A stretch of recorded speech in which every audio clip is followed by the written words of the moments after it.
सबरी ने शीश झुकाया था। सबरी के 10,000 साल के इंतजार पूरे हो गए थे। सबरी को प्रसन्न होना चाहिए था, सबरी को खुश होना चाहिए था, पर सबरी तो टप टप आंसू टपकाने लगे और उनके चरणों में शीश झुकाया तो उसके आंखों के आंसू चरणों में क्या हो गए? गिरने लगे। हाँ, तो इस आंसू की कीमत है ना कोई नहीं समझ सकता। बड़ी कीमती होते हैं आंसू, ये अनमोल मोती है, इसी वजह से कहा गया है। दोबारा से बोलना, मेरी आंखें तो उगले सागर की वो बूंदे,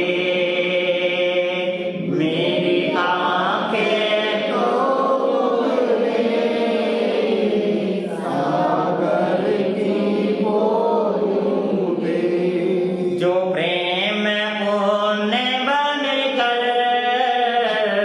चढ़ते तेरी चरणों में, जो प्रेम पुण्य बनकर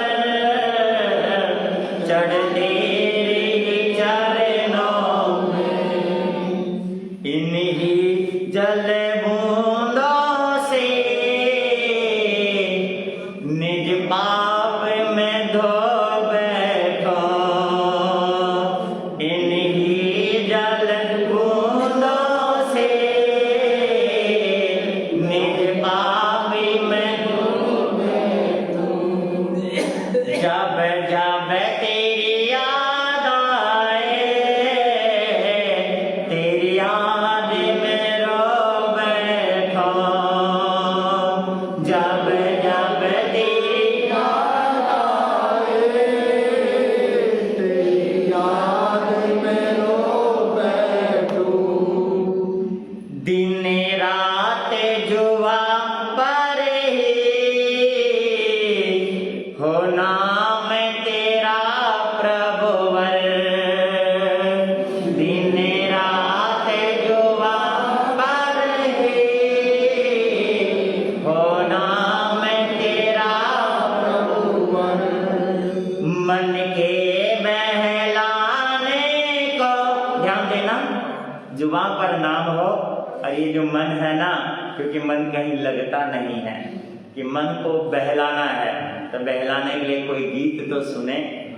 आजकल के लड़का लड़की भी तो है ना कान में लीड लगा के गाने सुनते हैं मन को बहलाने के लिए, लेकिन भक्त सुनता है गीत को, प्रभु के गीत को मन को बहलाने के लिए। आप बोलना, बड़ा आनंद आएगा। फिर से बोलना, दिन रात जो पर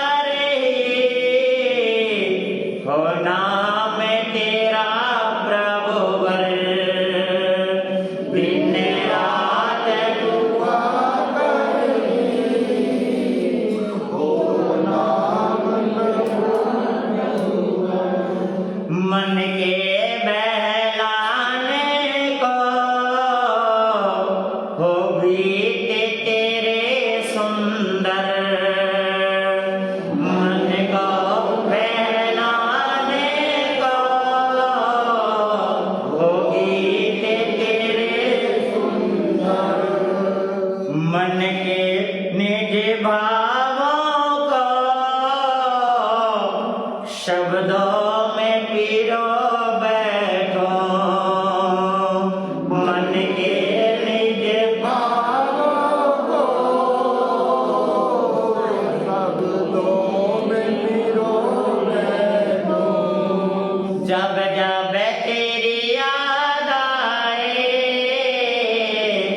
उस याद में रो बैठो, जब जब याद आए उस याद में रो बैठो। जब हम अपना दुख सुनाते हैं तो हम रो पड़ते हैं कि मेरे जैसा दुखी दुनिया में कोई नहीं है। रोना तो सभी रोते हैं, कभी उसकी याद में भी रो के देखो। सही है जी, कभी कभी उसके लिए भी रो करके देखो। अपने लिए तो सभी रोते हैं, अपना रोना सभी रोते हैं। मुझे कोई समझता नहीं है, मुझे कोई मानता नहीं है, मेरी कोई सुनता नहीं है, मेरी तरफ कोई देखता नहीं है। अरे कभी उसे देख कर भी याद करके रो करके देखो, आपको पता चलेगा असली रोना तो उसे कहते हैं। उस रोने से सारे के सारे पाप आपके क्या हो जाएंगे, धुल जाएंगे। देखिए उस दिन चर्चा दी है कि उस दिन, किस दिन सुनना आप लोग, मेरा रोम रोम उसे दिन सचमुच खिल जाएगा। मेरा रोम रोम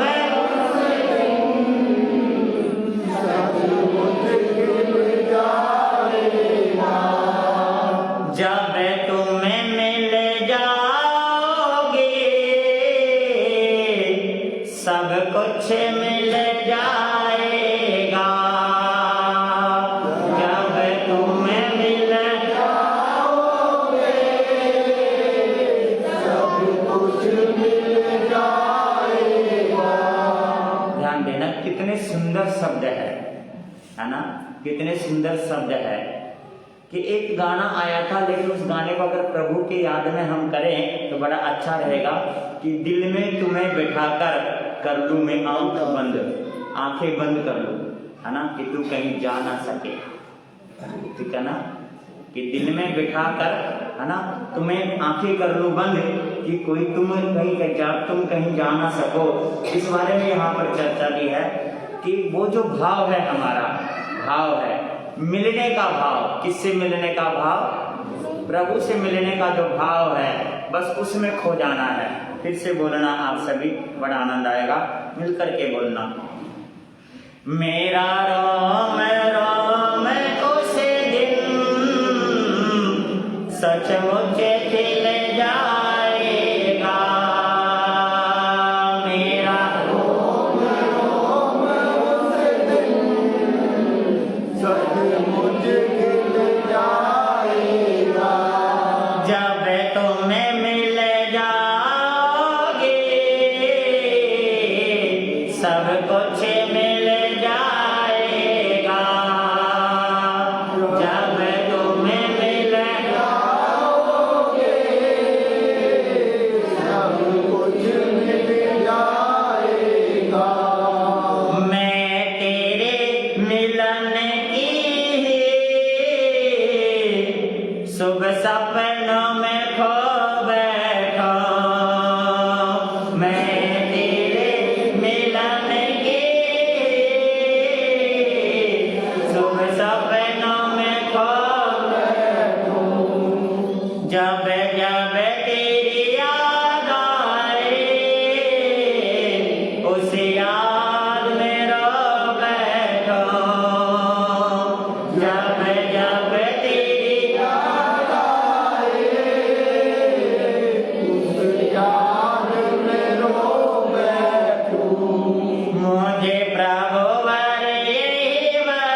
संत शरमण भगवान महावीर स्वामी का ये धर्म शासन धर्म प्रज्ञप्ति में प्रभु की धर्म की चर्चा चल रही है। इसमें आपके सामने बात आ रही है, पतित पावन कर देना, पतित को पावन कर देना। इसीलिए जो पतित को पावन कर दे वही पावन होता है ना। कि आपके सामने बात आई थी कि प्रभु के बारे में कहा गया है कि हे प्रभु, तुमने अनेकों पतितों को क्या किया है? पावन किया है। तो प्रभु मैं छोटा सा हूँ, अनेकों को किया है, उस अनेकों में मुझे भी क्या कर लो? शामिल कर लो। हजारों में, है ना, हजारों में, हजारों की संख्या में, लाखों की संख्या में या असंख्यात लोगों को, है ना, पतितों को आपने पावन किया, मुझे भी छोटे से को क्या कर दो? पावन कर दो। प्रभु मुझे कुछ नहीं चाहिए, बस मुझे इतना दे दो वरदान, कितना कि मैं तुम्हारे ध्यान में ही क्या हो जाऊं? खो जाऊं और उसी में रहूं। मेरी आंखें फिर क्या ना हो? खुले नहीं, खुले ही नहीं, आंखें नहीं खुले, क्योंकि मुझे किसी और को नहीं देखना।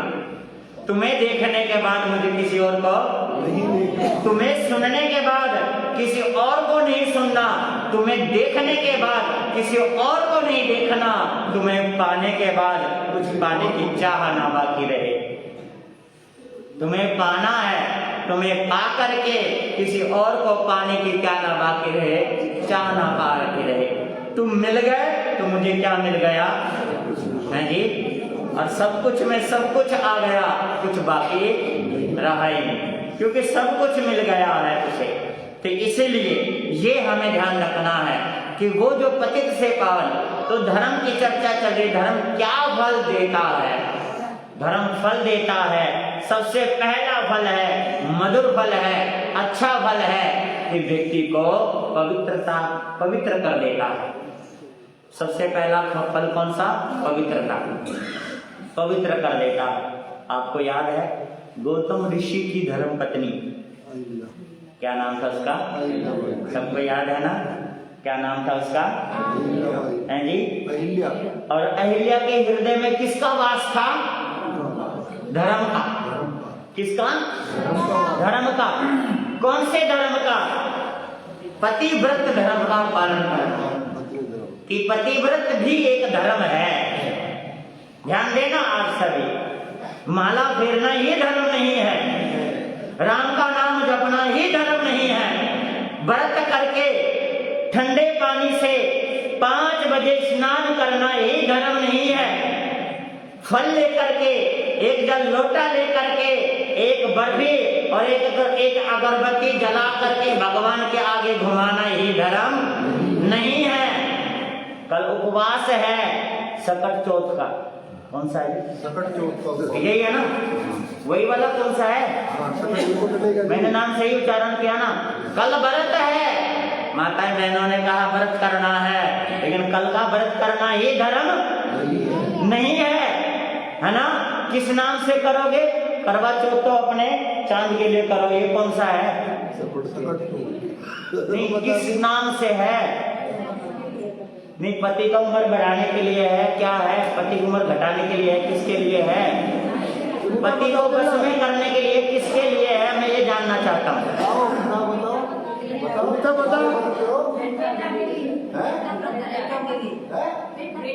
बच्चों के लिए ना, बच्चों के लिए, बच्चों की सुख शांति के लिए, बच्चों की सुख शांति के लिए, बच्चों की व्रत करने से बच्चों की सुख शांति नहीं मिलेगी। अगर हम बच्चों को संस्कार दिए होंगे तो सुख शांति घर में बनी रहेगी।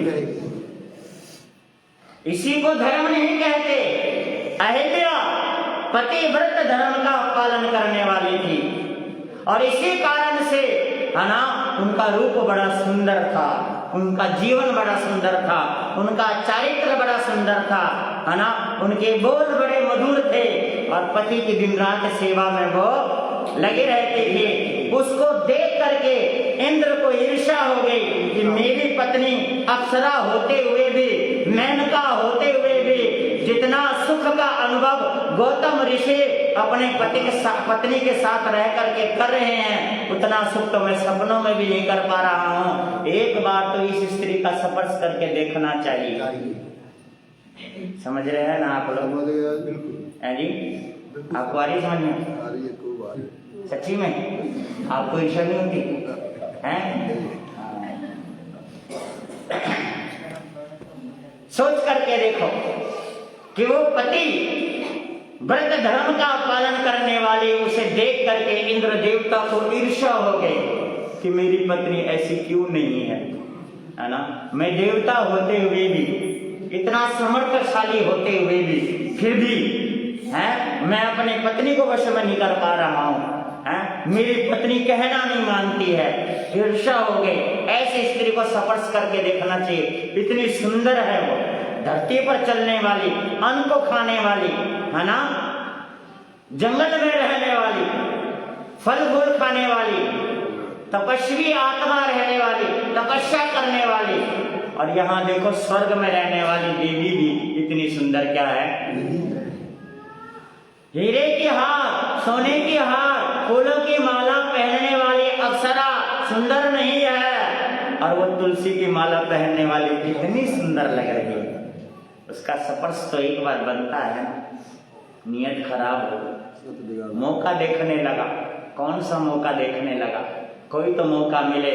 सुबह सुबह 4 बजे गौतम ऋषि सबसे पहले गंगा स्नान करके राम का नाम लिया करते थे। वो सुबह सुबह निकले, इंद्र ने छल किया, गौतम का रूप बना करके, ऋषि का रूप बना करके वो आ गया, है ना।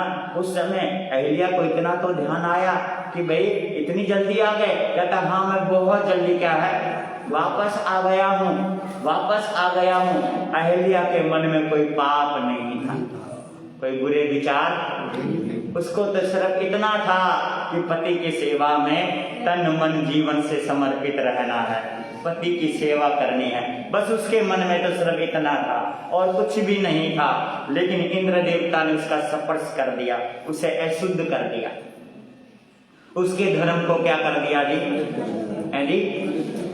पतित कर दिया, पतित कर दिया।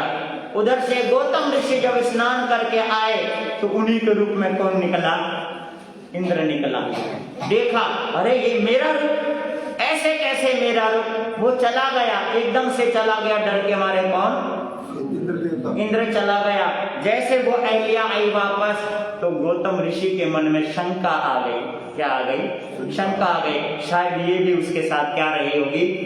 मिली होगी, है ना, मिली होगी। कोई सफाई देने का मौका नहीं दिया, श्राप दे दिया कि तू पत्थर हो जा।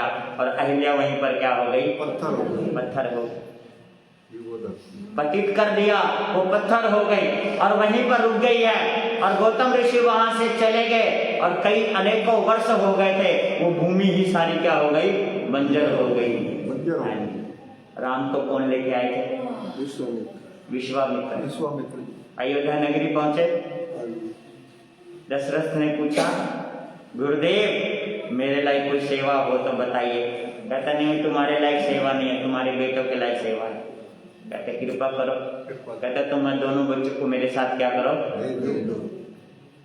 पिता विभल हो गए, आंखों में पानी आ गए, कहने लगे प्रभु गुरुदेव अभी तो कुछ ही समय पहले गुरुकुल से वापस आए हैं दोनों बेटे, है ना, अभी तक तो अपने बेटों का दीदार तक भी नहीं किया हमने अच्छे से, और आप ले जाएंगे फिर वंचित रह जाएंगे, है ना।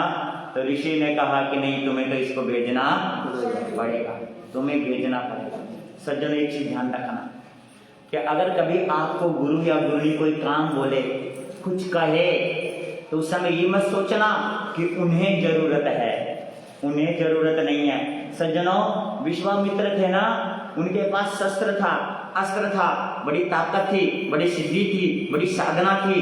वो चाहते तो खुद कर सकते थे, लेकिन नाम किसको देना था? राम को देना। वो कुछ भी कर सकते थे, वो गुरु थे, है ना। नाम किसका देना था? सज्जनों सारे काम हो जाते हैं, कहते हैं कि आपकी कृपा से, है ना, करते हो तुम, मेरा तो क्या हो रहा है? नाम हो रहा है, सिर्फ नाम हो रहा है। आप लोगों से कहते हैं कोई काम, आपको कहते हैं आ जाना, आप सोचते हो पता नहीं क्या स्वार्थ है महाराज को। महाराज को कोई स्वार्थ है? नहीं है, महाराज को कुछ नहीं है। अरे आपको सिर्फ बनाना चाहते हैं, है ना, राम को बनाना चाहते थे। वो किसी तरीके से कह करके वो लेकर के आ गए और सीधा आते आते अहिल्या के उसी गौतम ऋषि के आश्रम में आ गए। राम ने पूछा ये क्या है, तो उन्होंने सारी बता सारी बता दी। अच्छा, है ना, कि कहा कि हे राम, तुम्हारी प्रतीक्षा में इतने वर्षों से ये पत्थर बनी है। किसके? कि पतित पावन, जो पतितों के पावन करने वाले हैं वो आएंगे और अपने एक स्पर्श से मुझे क्या कर देंगे? हैं जी? धर्म क्या करता है? पवित्र करता है। अछूत हो गई थी, है ना, धर्म भ्रष्ट हो गया था हमारी नजरों में, और उसका धर्म भ्रष्ट थोड़ी हुआ था। अगर धर्म भ्रष्ट होता तो राम क्यों आते? धर्म था उनके जीवन में, लेकिन दाग लगा दिया था, इंद्र ने लगा दिया था। उस सिर्फ थोड़े से दाग को छुड़ाने के लिए तो राम सिर्फ अंगूठे का क्या किया उन्होंने? किसका? अंगूठे का। किसका? अंगूठे का स्पर्श किया, है ना, वो क्या हो गई? पावन हो गई। और पावन होके नारी का रूप धारण कर लिया। नारी का रूप धारण करते सीधा कहाँ पहुंची? वैकुंठ धाम में सीधा पहुंच गई, है ना। सोचो आप कि एक स्पर्श मात्र से, किससे? एक स्पर्श मात्र से अहिल्या पवित्र हो गई। तो मैं सिर्फ इतना कहने जा रहा हूँ, ये कथा सुनाने का मतलब मेरा सिर्फ इतना था कि धर्म क्या फल देता है? धर्म ये फल देता है क्योंकि उसके मन में पाप नहीं था, उसके मन में धर्म था, इसलिए धर्म ने क्या दिया? किसी कारण से उसके जीवन में दुख आया, वो पत्थर बन गई, लेकिन उसके फिर भी उसके मन में धर्म था। पत्थर होते हुए भी मन में धर्म था, और धर्म के कारण ही राम खींचे खींचे आ गए और स्पर्श करने से उसे क्या कर दिया? पवित्र कर दिया। तो धर्म क्या करता है? सबसे पहला फल कौन सा देता है? पवित्र करता है। अगर आपके जीवन में धर्म है, आपके जीवन में धर्म है, तो समझ लेना कि सबसे पहला फल कौन सा मिलेगा आपको? पवित्रता का। पवित्रता का फल मिलेगा, इसलिए आप भी क्या हो जाएंगे? पवित्र हो जाएंगे। तो धर्म के और भी फल है, समय अनुसार आपके सामने रखेंगे, क्योंकि समय हो गया है। समय का ख्याल रखना बहुत जरूरी है। मिलकर के बोलेंगे, धर्म कल्याणकारी है, धर्म की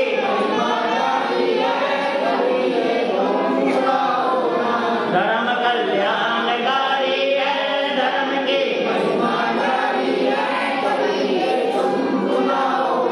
दिया शरणा सदा जिसने किए दुख दूर है उसने, कभी ये तुम भुलाओ ना दिया।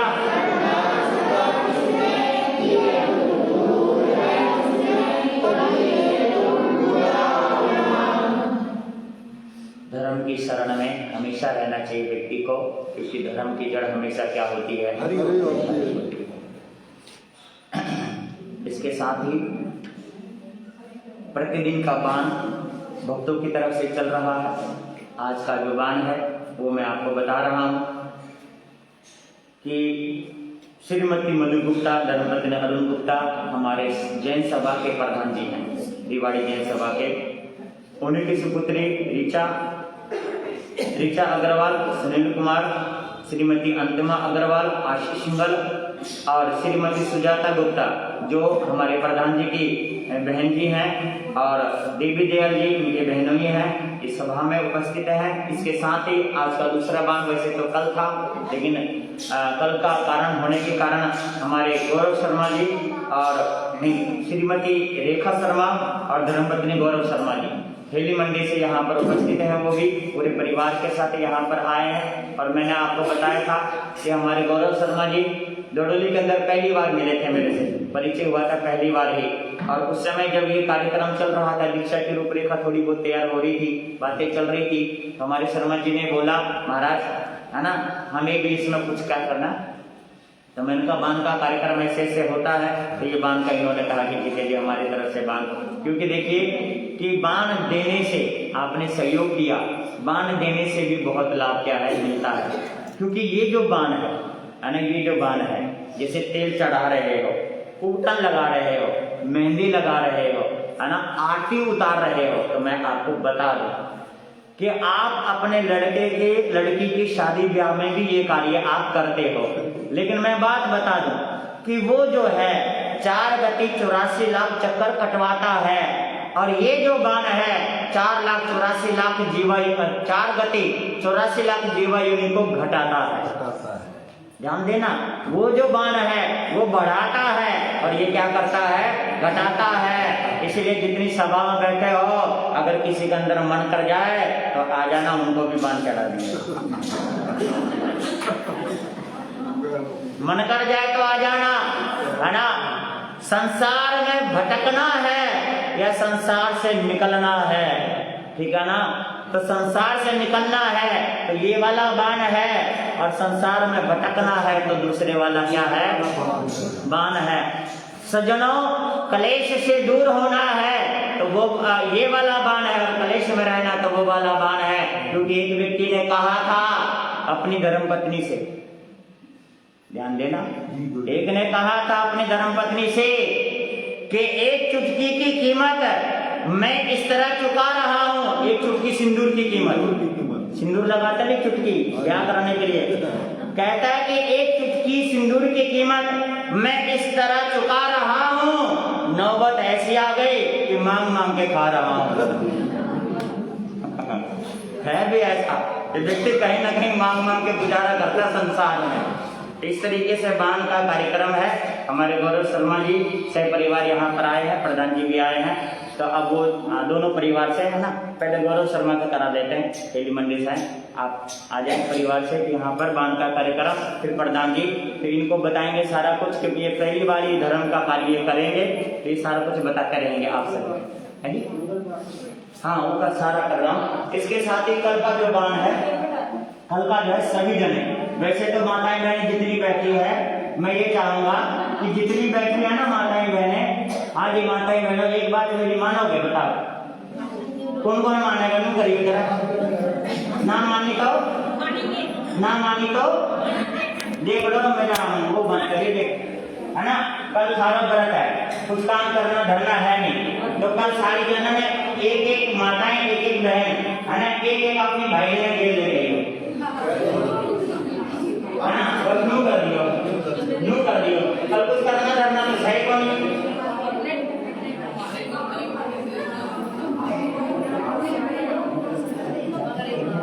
कल तो काम कैसे, मैं आ जाऊंगा, तो इसलिए सभी भाई बहन थोड़ा माताएं बहनें ध्यान रखेंगे कल के लिए, और कल का सबका बाण है इसलिए ध्यान रखेंगे, कल इस चीज का पूरा ध्यान रखेंगे आप सभी। और इसके साथ ही कल का बाण वैसे हमारे शर्मा जी की तरफ से था, लेकिन आज का है तो कल सबकी तरफ से ये वैसे तो। और इसके साथ ही 21 तारीख का कल का ना, तो कल का बाण आप सब मिला जुला कर लेंगे। और उसके साथ साथ 22 तारीख का बाण जो है हमारे श्रीमती पूनम जैन, धर्मपत्नी अरुण जैन सुपर सेवर वाले, और श्रीमती अंग्रेजो जैन, धर्मपत्नी राजीव जैन, जो दोनों साध्वी के माता पिता जींद से है। और पूरे गांव का बाण है 22 तारीख का।